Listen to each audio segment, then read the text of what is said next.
గణాధిపతి నమః శ్రీ గురుభ్యో నమః హరి ఓం. ఏకదా నైమిషారణ్యేర్షసౌదకాదయః ప్రప్రశ్చ రాగతం సర్వం సూతం పౌరాణికం కలహో. పూర్వకానుక కాలమున నైమిషారణ్యమున సూత మహాముని తపస్సు చేస్తూ ఉన్నాడు. అక్కడ కొంతమంది మహర్షులు వచ్చి సూత మహాముని వద్దకు వెళ్ళి, సూత మహానుభావ, ఏ వ్రతము చేసినా ఏ తపస్సు చేసినా కోరిన ఫలంబు లభించనో అట్టి కథ వినగోరుచున్నాను మహాప్రభు అని ఆ సూత మహాముని ఆ యొక్క మునీశ్వరులందరూ అడిగారు.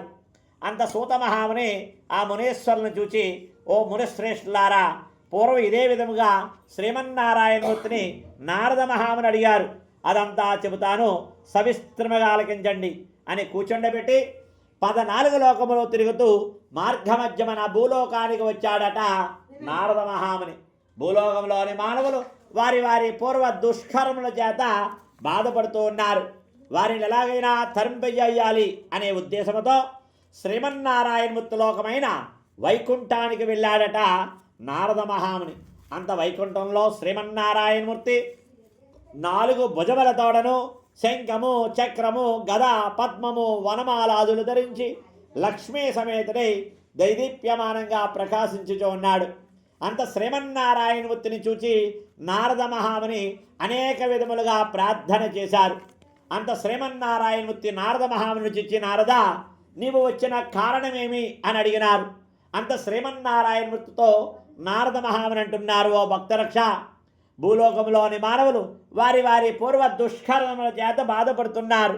వారిని ఎలాగైనా తరింపజేయాలి అనే ఉద్దేశంతో నీ వద్దకు వచ్చినాడను. ఏమైనా వ్రతము కానీ తపస్సు కానీ ఉంటే ఆన తీయండి అని అడిగినారు.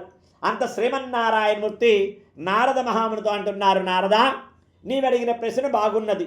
3 లోకాలలో ముఖ్యమైనది, అతి పుణ్యమైనది, అతి సులభమైనది సత్యనారాయణో వ్రత, సత్యనారాయణ స్వామి వ్రతము గలదు అని చెప్పారు. అంత శ్రీమన్నారాయణమూర్తితో నారద మహాముని అంటున్నారు, ఓ భక్తరక్ష, మీరు వ్రతమని చెబుతున్నారే, ఆ వ్రతము చేటి చేత ఏమి ఫలమొచ్చును, ఏ విధముగా చేయవలను, ఎప్పుడు చేయవలను, ఇంతకు పూర్వం ఎవరైనా చేశారా, అదంతా సవిస్తృముగా తెలపండి అని అడిగినారు.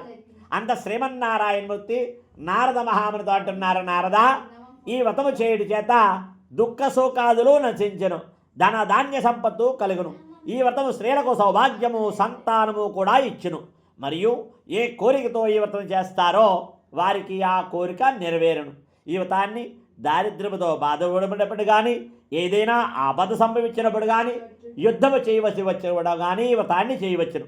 ఈ వ్రతాన్ని మాఘమాసములో కానీ, వైశాఖ మాసములో కానీ, కార్తీక మాసములో కానీ చేయడం చాలా శ్రేష్టం.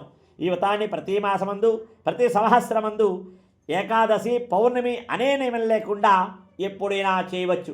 ఈ వ్రతాన్ని చేయి రోజున ప్రాతకాలమునే నిద్రలేచి నిత్యకృత్యము నెరవేర్చుకొని, ఈరోజు నీ ప్రీతి కొరకు సత్యనారాయణ స్వామి వ్రతం చేస్తున్నాను అని ఉదయాన్నే సంకల్పించుకొని ఉండగలిగితే సాయంకాలం వరకు ఉపవాసం ఉండి, సాయంకాల భాగమున పూజాగృహమందు గోమయంతో అలికి ముగ్గులు ఏర్పరిచి దానిపై అంచుగల వస్త్రం వేసి బియ్యము పోసి మండపం ఏర్పరచివరను. దానిపై మధ్యలో వెండి కానీ, రాగి కానీ, ఇత్తడి కానీ, తోదకు మట్టిదైన ఒక కలసను ఏర్పరిచి దానిపై మరలా నూతనం వస్త్రం వేసి బంగారు ప్రతిమ కలసమాత్రము చేయించి పంచామృత శుద్ధి చేసి కలసపై ప్రతిష్ఠించవలను. విఘ్నేశ్వరుడు మొదలగు పంచపాలకులు, ఆదిత్యాది నవగ్రహాలను, అష్టదిక్పాలకులను ఆవాహన చేసిన తరువాత సత్యనారాయణ స్వామికి కలసపై పూజ చేయవలను. ఈ వ్రతాన్ని అన్ని వర్ణాలు వారు, స్త్రీలు కూడా చేయవచ్చు. కల్పోక్త విధానేన అనుసరించి పూజ చేయవలను. ఈ వ్రతాన్ని చేయి రోజున బంధువులను, బ్రాహ్మణులను పిలుచుకువచ్చి వ్రతాన్ని ఆచరించవలను.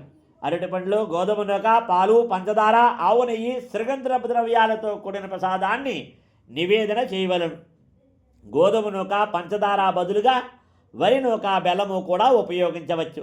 బ్రాహ్మణులతో, బంధువులతో కలిసి కథ విని భక్తి శ్రద్ధలతో ప్రసాదాన్ని భక్షించవలను.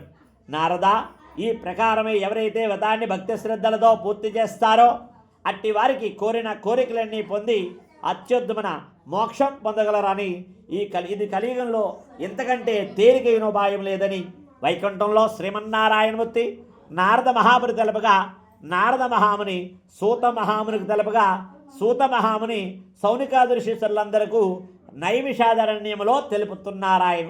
ఇది స్కంద పురాణే రేవాకాండే సత్యనారాయణ కథయ ప్రథమోధ్యాయ సమాప్త. గోవింద గోవింద.